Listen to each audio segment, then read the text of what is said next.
Good afternoon, everyone. Welcome to a very special edition of the West Tigers podcast, a bonus episode. We're not even numbering this one. It's a bonus episode. It is so important. I am joined by one of our regular hosts, Steve Stretton. How are you, Steve? Yeah, good. Thanks, Gary. Yourself? I'm very well. Thanks, mate. It's going to be a little bit of a confusing pod, so you make sure you listen to the voices today, because Steve and I are lucky enough to be joined by Gary Barnier. Now, Gary is, along with Tony Crawford, conducted the review at the end of 2023 into the West Tigers that resulted in massive changes at the club. We're going to talk about those changes and where to next for the club on today's edition of the West Tigers podcast. But I'd like to welcome Gary Barnier to the West Tigers podcast. Thanks, guys. Nice to speak to you both. It's great to have you here, mate. What I'd like to do is talk a little bit to start with, a little bit about your background, so your professional life and kind of how that relates to moving into the role of conducting that review on the West Tigers. Oh, sure. So I've had a career spanning about 40 years. Over that time, I've done the thing we all did, got a bit of education. I was lucky enough to do an MBA and a business degree and all that stuff, but that rolled into a job as Chief Financial Officer of a ASX 100 company 20 odd years ago. And then I was lucky enough to be CEO of two very large healthcare organisations, one in radiology and another in aged care. And so, that's my corporate career. And then after that, I've been consulting to organisations looking to improve through strengthening their governance and their leadership, particularly in the healthcare space. And part of that is I consult to the Australian government to help them help providers in the healthcare space do a better job. So that's my background. So, Gary, if you were to summarise your skill set, what skills do you have or possess, or have you honed that made you the ideal person to lead out this review process? I think that's a great question. And I think really I have two skill sets, I think. One is I've been lucky enough to get into the nuts and bolts of understanding how businesses work and running businesses and actually growing very successful businesses. So that's part of it. And another part is I, have worked at that chief executive officer level, sat on a number of government and company boards, and been fortunate enough to work alongside some, very smart people in building some very successful organisations that do a really important job. So through that, I felt that I could bring a few things that might be insightful for the Great West Tigers organisation. And you conducted this review along with Tony Crawford. Can you go into a little bit about his kind of history and his qualifications for being involved as well? Yeah, he should speak for himself. He's a really great guy, Tony. And, I couldn't have done this without him. He's been very much one of the drivers of this. He's a past Chief Financial Officer of the NRL. I think he also had a similar role, or a Chief Operating Officer role, with the Australian Jockey Club as it was at the time. He's a really smart guy. He understands sports administration like no other. And he's, he's really, really insightful. So Tony's a fantastic bloke, and we were very lucky to have him as part of this. And the team between the both of you kind of having both Tony, who's got the sporting administration side of it, and your experience in governance probably worked well together hand in hand. Yeah, it felt like we worked well together. I think we complement each other. We really made a point of, running things by each other and bouncing stuff off each other, so that we didn't ever come up with something on our own. We always really tested it very strongly. And if we felt we needed to, we went back and rechecked ourselves. So I felt like it was a great team. So, Gary, I've been following the Tigers for close to 50 years now. I can actually remember the moment I first became a supporter, originally of Balmain, and then obviously West Tigers. Back in about 1923. It was around then. Yeah, I saw Keith Barnes kicking goals. Yeah. And I call myself as rusted on as you can get. What about yourself, Gary? Where do you, or how would you describe yourself as a West Tigers supporter? Because a lot of people probably wouldn't know that you are a really passionate Tigers fan.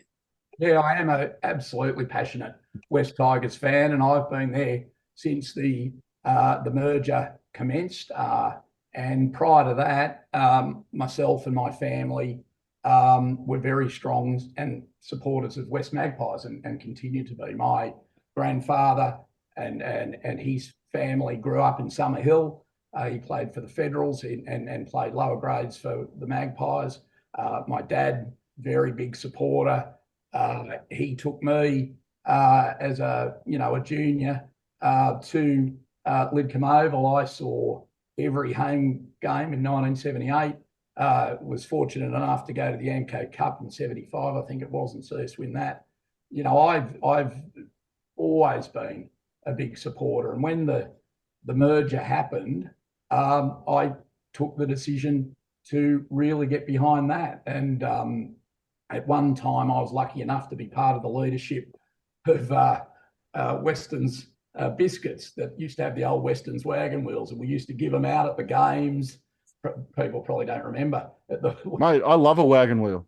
Wagon wheels are great, and we used to give them out at the West Tigers game right at the very beginning. And then I was fortunate enough, as part of George Weston Foods, to be involved with Don Smallgoods, which is part of that organisation, and they were big sponsors, and I was lucky enough to get to go along for that. And in my own right, I've been a supporter, both in physical terms, in showing up, and also in other ways. I've been able to contribute to the club for a number of years now. And my two daughters are very keen West Tigers supporters, as is my little grandson. I'm not so sure about my son-in-laws. I think they tell me they're West Tigers supporters, but it's just nice to me. I'm not completely certain. But I'll say this to you. One of the reasons I am so passionate about West Tigers is I love the times that I was able to go with my dad to the footy and enjoy his company and enjoy the company of the people around me and just feel part of something.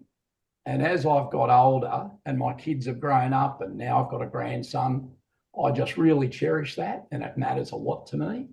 And I love the idea of standing up there and seeing all the people, like last Saturday night on the hill at Leichhardt, and there's nothing better. So whatever I can do to help this club, bring the sort of feeling that I've been lucky enough to have with my dad to the rest of my family and to other people, I want to do. I suppose all clubs are the same, but it's nice when you hear stories like that. I can remember when I first met you, Gary, you telling me that story about the connection to the footy and your dad, and I just think that's a wonderful place to sort of to come from. Can I ask you a little bit off topic, but it's just topical at the moment? You're from the Magpies side of the union. Has Leichhardt Oval grown on you these last 20 years, and are you sad to see it in the news at the moment? Oh, I love Leichhardt Oval, as I loved Lidcombe Oval at the time, and as I loved Cumberland Oval before that famous night, and it's not there now. Look, my view on all of that is we need smart people in leadership positions in the West Tigers and in the NRL more broadly to think through stadia policy. I love the tradition. I love that feeling of last Saturday night, but we got to move forward in a way that makes sense for everybody. So if we can hold on to the tradition, but at the same time continue to make rugby league the best game there is, I'm all for that, but that's not an easy path forward, I don't think. Well, I guess that's going to form part of the recommendations that are in the strategy doc that's currently in its final stages. But we might talk a little bit about the process of getting to this point. So we might talk about a little bit about the review. And I'd like to start with is, what was the importance of the review and the reasoning behind the Holman Barnes approaching you and engaging you and Tony to conduct the review? Before I say anything on the review, let me say this. That was a review done for the Holman Barnes Group. Tony Crawford and I did that under confidentiality because we wanted to build trust and we want to retain that trust. So anything I talk about today will be things that are in the public domain. Things that are not in the public domain, I won't and I should not speak about. So I just want to put that on the record. Having said that, I think there's more than enough in the public domain that we can talk through it. And one of those things that is in the public domain is how this all began. And frankly, it was this. From my side, at least, as the supporter I am, over the last couple of years, I saw people in the West Tigers organisation and in their ownership structure that were and are passionate, put their money where their mouth is, make every effort to do the right thing. At the same time, I saw evidence of interpersonal behaviour that I thought wasn't helpful to the club. And some of that was reported in the media.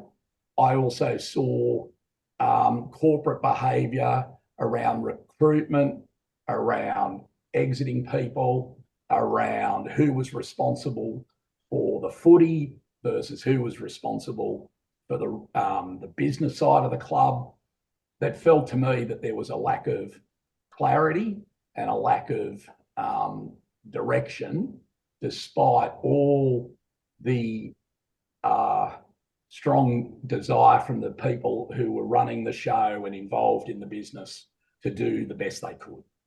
So I actually approached the owners, the majority owners of West Tigers, the Holman Barnes Group, and expressed to them over a couple of meetings that I thought, based on my personal experience, but all the research that's out there, that the performance on the field and the performance of the organisation as a whole could be being held back by a lack of clear governance and a culture of frankly blame. People blaming external factors, blaming each other sometimes, blaming whatever, rather than driving for solutions. So I made a recommendation that there ought to be a review done of performance and culture into the West Tigers organisation by the owners. Now, unbeknownst to me, I had no idea of this. You guys had connected with your, and you might say something on this in a minute, you connected with your listeners and the members more broadly, and there was a petition out there which frankly said similar things.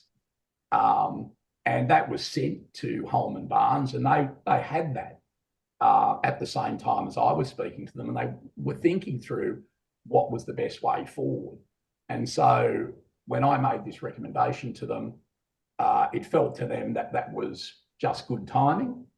And they asked me, and I never expected this, they asked me if I'd be prepared to be involved in the review. And they asked if I would be prepared to work with Tony Crawford, who they knew separately. And that's how it all began. It was, frankly, I think, one of those things where the universe conspires to bring good people together to do good things. And I think it was a timely thing to do. And I have to say, the board of the Holman Barnes Group engaged us, and I think that was a really good thing that they did. And they ought to be congratulated for it, frankly, because it wasn't an easy thing to do. Yeah, all along, I think the Holman Barnes Group has to be commended for. Steve can probably speak a little bit more to this because he dealt directly with the Holman Barnes group through Simon Cook and Tony Andres Chio. Sorry, I messed up his name there. And Steve was dealing directly with those guys. Do you want to talk a little bit about that, Steve? Yeah, I will. There wasn't a lot of work done between us and them. It was more just putting forward to them that we had got to a point as fans where we believed we needed to have a voice, and we had that voice through the petition, and that was supported with 2,500 other voices. And we presented that to them, and we tried to do it in a very professional manner, and in a manner that was non-judgmental or pointing the finger at any one person or group, that we just felt as fans that it was time to investigate how the club was being governed and run. And I've got to say that Holman Barnes and Simon Cook in particular appreciated the way we approached them and the way we conducted ourselves through that initial process. And I think because of that, we got a little bit of respect and were taken seriously. And because of that, the petition got put on the table and coincided, probably by good fortune with what you're saying, Gary, what you were doing and what you were thinking at the time. But it's interesting, I'll just make a point on that, because, you said, Gary, that you've had a lot of experience at governance level, and you had these concerns. It was fairly obvious to you. Well, that's exactly, and I can only speak for myself, but that's exactly how I felt, because my career has also taken me into senior management and working at governance level in education for many years. And I was lucky enough to be able to work closely, as Gary did, and Joel and Eddie and all the gang. We were lucky enough to work closely with the club, and it just saddened me that there just seemed to be a lack of direction at senior management and governance level, and a lack of unity. And I suppose from my perspective, that's what spurred me on to eventually contact Justin Pascoe and say, mate, I can't keep supporting you guys because it's just not working.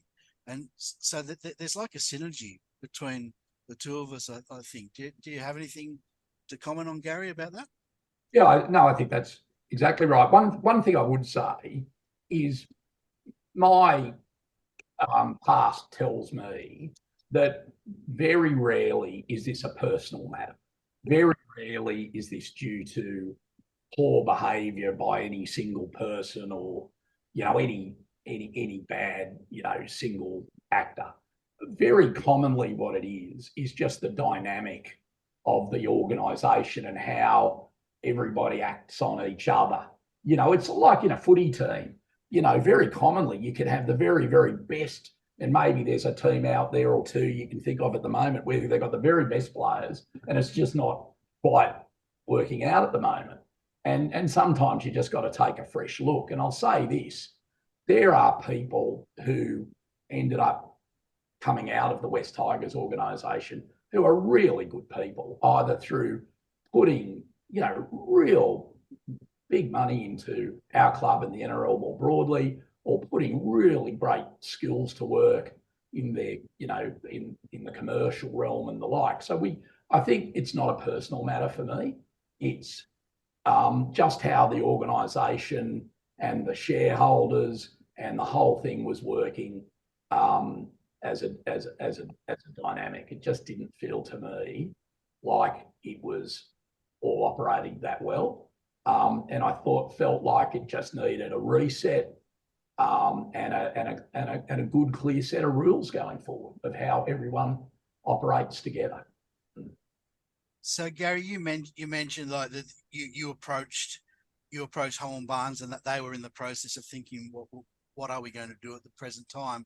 What was that next step? What happened after that to the point where you and Tony were actually invited to put together and conduct a review?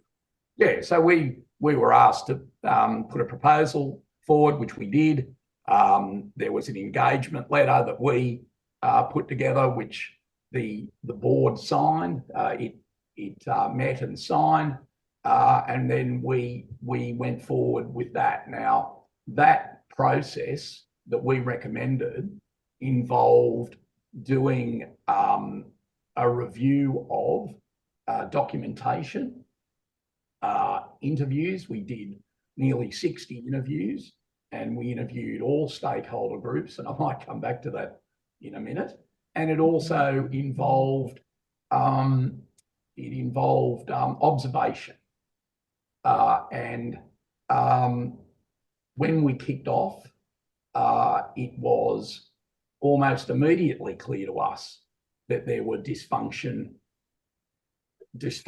matters that needed to be addressed. It was very quickly obvious through news reports, through the reaction on NRL 360, for example, through just the phone calls I received and others received, that there was matters that really needed to be addressed. So it didn't take us very long into the process to appreciate that this was something that was worth doing. And can you tell us a little bit about the process behind how you guys conducted? I know you briefly went into it there. Can you go into any more depth with like that process of interviewing people? And Yeah. So the first thing we chose to do, Tony and I, was put a standard set of questions together. We felt that it was very important that we not only ask a small set of questions to certain people. We wanted to be very consistent in our approach. So we put a standard set of questions together, and then we sat down and thought about who were the stakeholders that we wanted to speak with.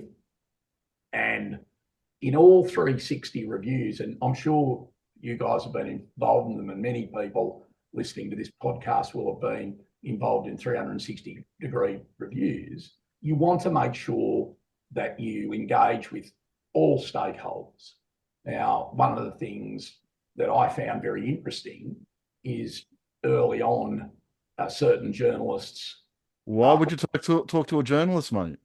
Well, no, the journalists were happy to talk, but you might recall they were wondering why we would talk to the customer, why we would talk to the punter on the hill. And my answer to that is, in the end, the customer has something to say too. Now, you don't necessarily give everything the same weight. Do you know what I mean? So, maybe someone from the footy side might have a different weighting in certain areas than someone on the hill. But nonetheless, you want to listen to people because you never know what you might hear. And so that was our approach. And when we did those interviews, and, I interviewed you guys, you might recall our approach was to listen, just to maybe ask a question and then shut up and listen. And my recollection of our conversation, it went for several hours. Yeah, Steve wouldn't shut up. Because people had stuff to say, Yeah. wanted to talk. And so that's what we did. So that was part of it. The other thing we did is we asked for all the documentation around the governance of the organisation, whether it be the constitution or whether it be job descriptions, whether it be key performance indicators, so we understood how people were being measured and what they were being asked to do. Again, because of confidentiality, I can't go into that too much, but you won't be surprised to hear that was very informative. We learned a lot from that.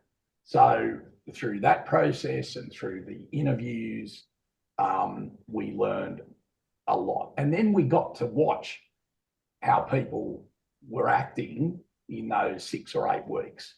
And I'll tell you now, the themes came out very quickly. Very quickly. It was and some of them came out quite publicly as well. And some came out very publicly. Yeah. So, yeah, so we had to be clear in our own mind.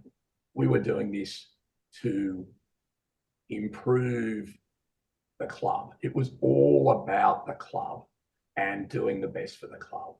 And so we made recommendations about that. But what we saw on occasion was really interesting and meant we had to make some recommendations that were, pretty tough.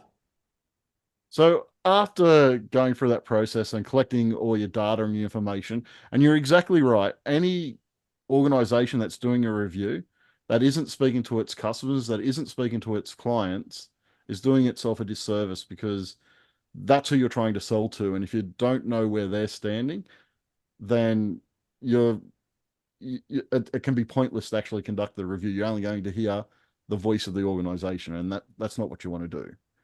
But after you collected all that information, I think Shane Richardson on his podcast on the weekend with James Graham, he referred to it as getting turkeys to vote for Christmas. You had the role of taking a review back to the people who put you in charge of conducting that review with recommendations that there needed to be massive changes in their organization that involved a lot of the people who put you in charge of doing the review. How difficult was that process, and what can you tell us about it? Yeah, well, I can tell you what has been publicly released for the reasons I said earlier. What I will say is this. Again, I'll say it again. The Holman Barnes Group directors ought to be congratulated for what they did. They very graciously and very, in a really great way, took on the review and understood it would be for the best if there was a clean break and a very largely a clean break and a fresh start. And they also understood that they, as the owner, and a very good owner of a rugby league club, ought to have reserve matters that they always control, whether that be buying assets, divesting assets, appointing key personnel, whatever it is, they should be in control of that. But after that, they ought to allow good people with great skills the ability to get on and run the club independently, with some oversight from them, as I say, on those reserve matters. And they voted for that unanimously, and they ought to be congratulated for that. That has set this club up for great success, because now we have the opportunity to, through a director skills matrix, putting on 4 independent directors, including Barry O'Farrell, who will have the skills that will help us think through stadium policy, who will help us think through our footprint, who will help us think through our brand in terms of what West Tigers is as an organisation, help us think through, the next 10, 20 years of what we want to be. That's pretty exciting. And the Holman Barnes Group directors run a fantastic leagues club. It's very successful. And for them to understand that they also have subsidiary organisations that ought to be allowed to have their own directors who get on and make those subsidiary businesses like West Tigers successful is all credit to them. All credit to them. Gary, I was interested in something you said a couple of minutes ago, where you said through that 6-week period, you just sat back and watched behaviours. Was that intentional? Was that something Tony and yourself thought about prior to the process being engaged, or was that just something that came about? A good question. It was a little intentional in terms of I do recall saying to Tony, in all of these 360 reviews, when they're done, you do see people engage with you in a way that, shows their natural dynamic, how they interact with each other, how they're feeling. So you do often see things come out. So there was an understanding that would happen. Frankly, I didn't expect it to come out quite as strongly as it did. Some things came out that I found, like I got attacked on a couple of occasions and didn't bother me, but I found it curious. Yeah. So, no, I don't know that it was overly intentional, but we expected it. But the amount of it was pretty interesting. And some of those attacks against you related to you being a fan of the club, as we we're talking about earlier, and that making you not independent. What do you have anything to kind of say about that? Yeah, I do. I think this idea of conflict of interest in rugby league is not well understood. If there was this idea that everyone that had a conflict of interest couldn't do anything, well, you wouldn't have Nick Politis at the Roosters, you wouldn't have Arthur Laundy, you wouldn't have, there'd be a whole bunch of people that just couldn't engage. And so Lee Hadjipantelis is an incredible supporter of West Tigers, and he is a very big supporter and an important supporter of rugby league more generally. We did not find a conflict of interest with him. People talked about it as being chair, but also the major sponsor. The conflict of interest is if then he's voting for things that would be in the board meeting that would be, things that could potentially benefit him. That's where the conflict of interest arises, not just in and of itself that he's the chair and the major sponsor. So we didn't have an issue with that. So equally, when I was, people said I was not independent because I'm a big fan of the club and, I'm a contributor to the club. That's not the conflict of interest or the lack of independence. The lack of independence is if I was making recommendations around the things that I've contributed to. So I would say to people, we should thank the Lees of the world, the Nick Politis, the Nick Pappas, Arthur Laundys. We should thank all of those people for the contribution they make and rely on governance within boards to work properly. So Gary, you've mentioned, we've just talked through that you presented the review. Holman Barnes accepted it to their great credit, and that brings us to the next section, I suppose, and that's enacting change or beginning to enact change. And they took immediate action, and that has brought about Shane Richardson walking into the organisation currently on an interim role. But if I was to have a guess, I'd say that the chances are that'll be much longer than interim, but that's just my opinion at the moment.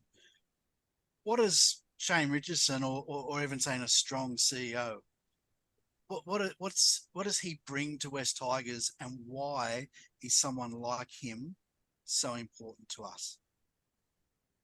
The thing that Shane has brought, from my perspective, is he's been down this road a number of times. And this road has led to success.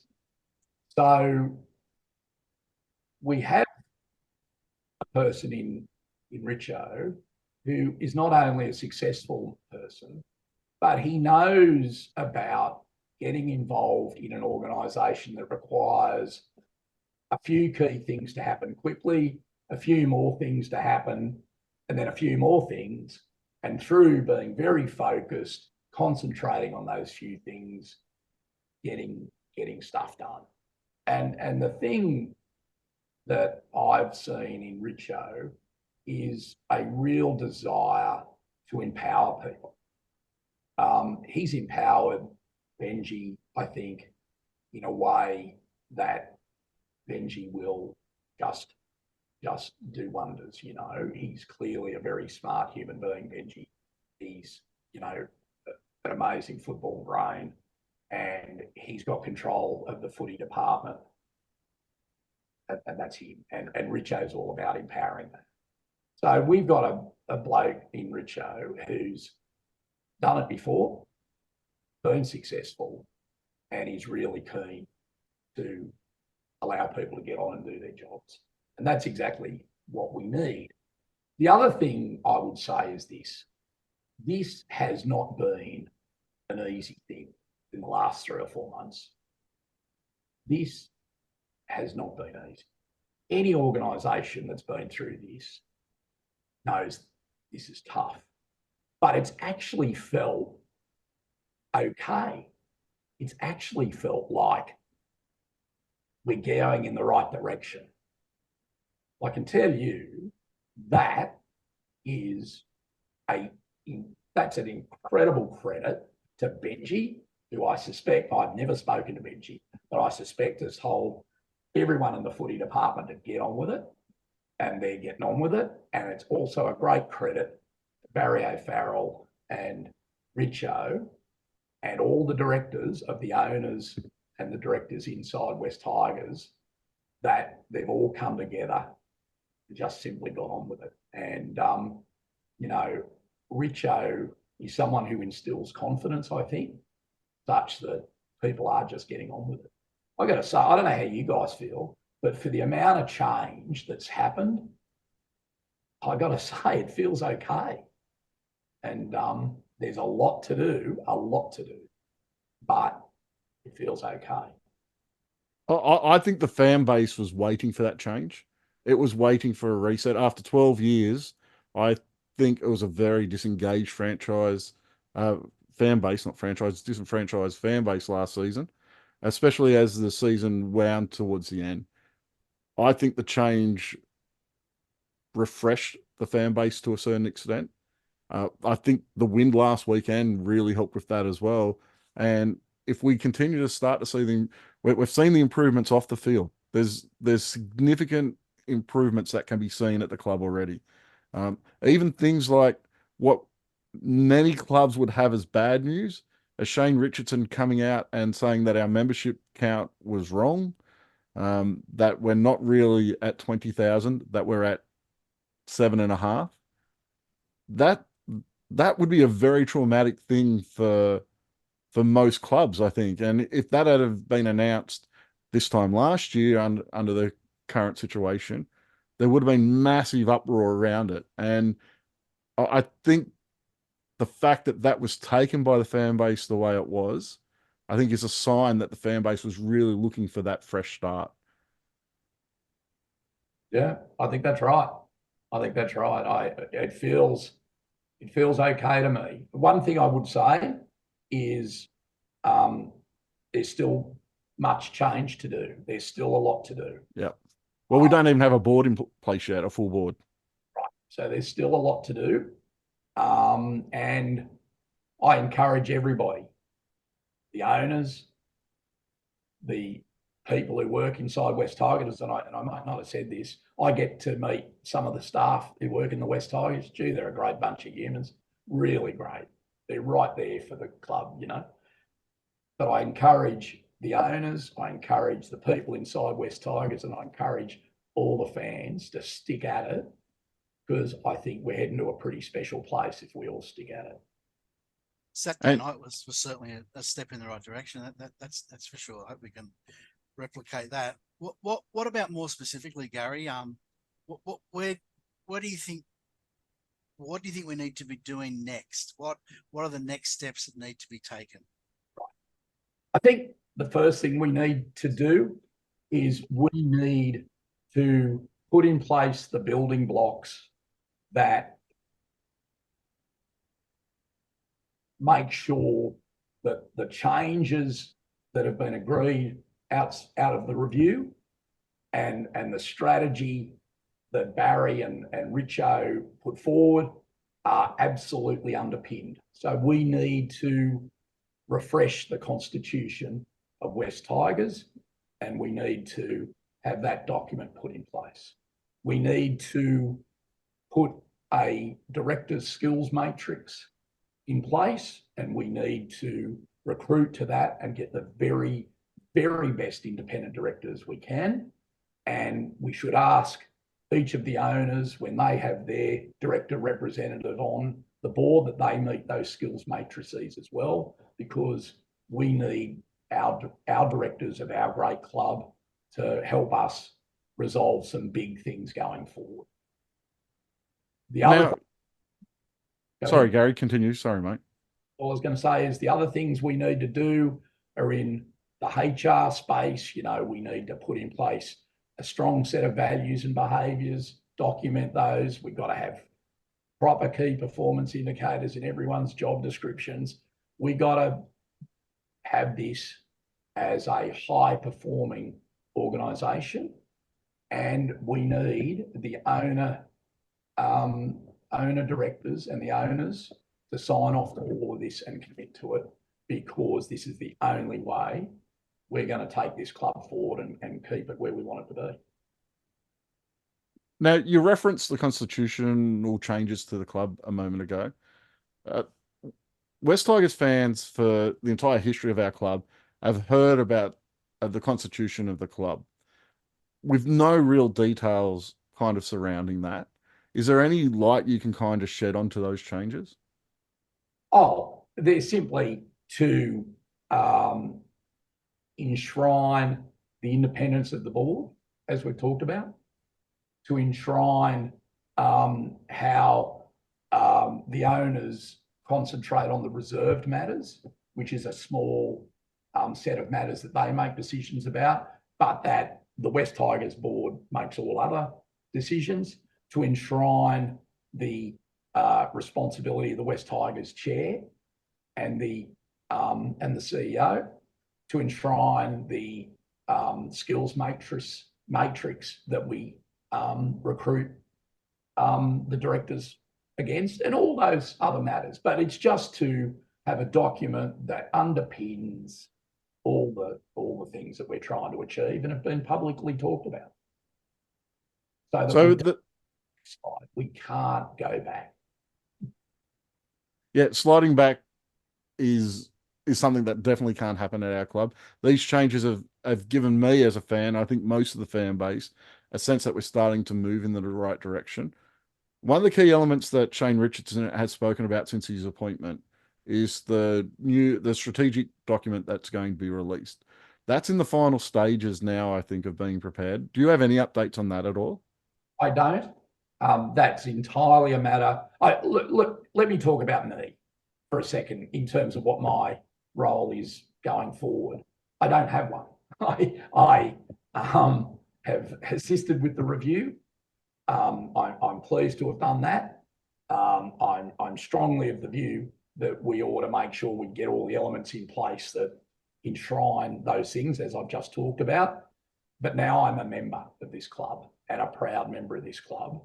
I will seek to continue to contribute to the club through the foundation that I'm a part of, and I want to find a way, if I can, to promote the club with business people, networks, and others, so that we can support the community work that Richo is so keen for us to drive, and also other areas that the foundation can help with.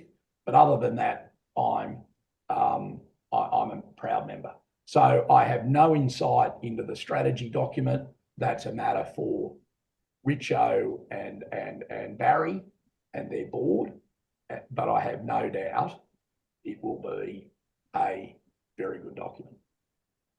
Now, you also mentioned a moment ago about the risk or the need to avoid the club sliding backwards. Are there any roadblocks or any issues that you could see that could potentially put us in a position where we do slide backwards?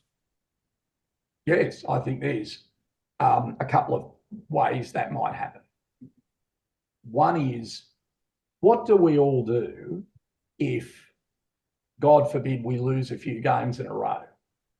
Let's say we lose a bit. on the footy field.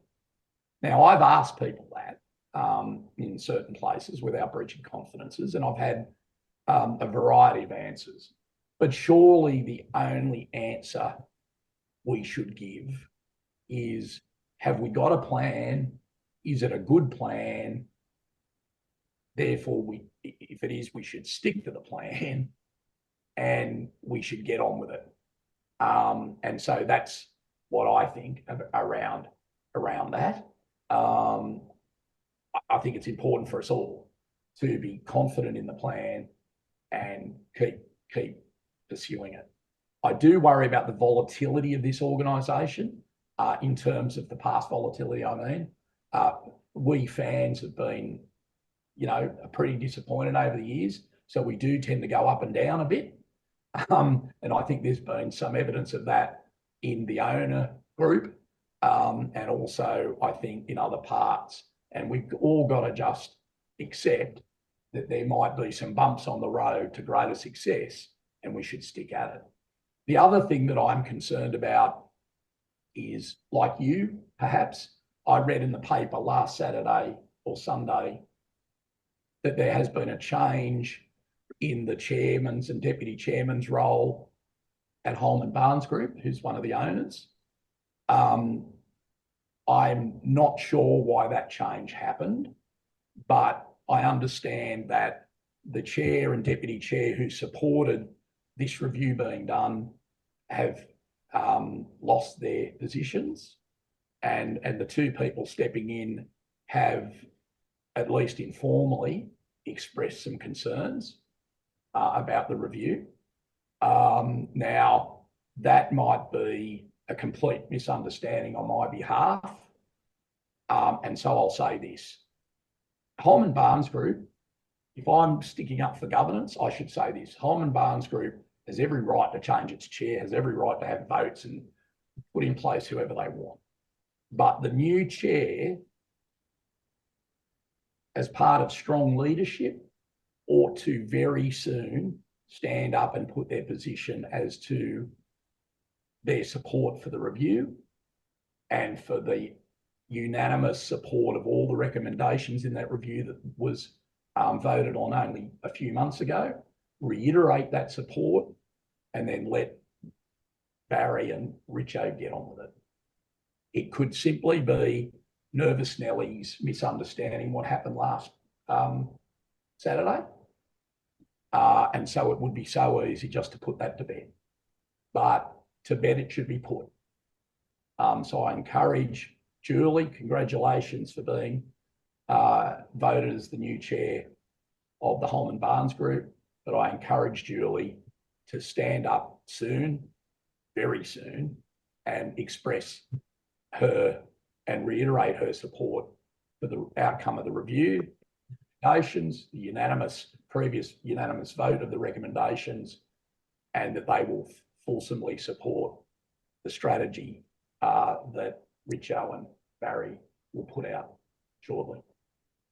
I think all the fans would agree with you, Gary. That was really well said. Like everyone would have stood and clapped on Saturday night to see a West Tigers team on the football field that played together for 80 minutes, and they all supported each other, and that's how they got a resounding victory. And I think our whole club needs to look at that example and match it time and time again for the foreseeable future. We need to be together. If this club is going to become the great club that it can be, it needs to be united. Factionalism needs to be gone. Personal agendas need to be gone, and we need to be pushing in the one direction. So let's hope everyone is on the same page there. That's right. And let me make one other point here.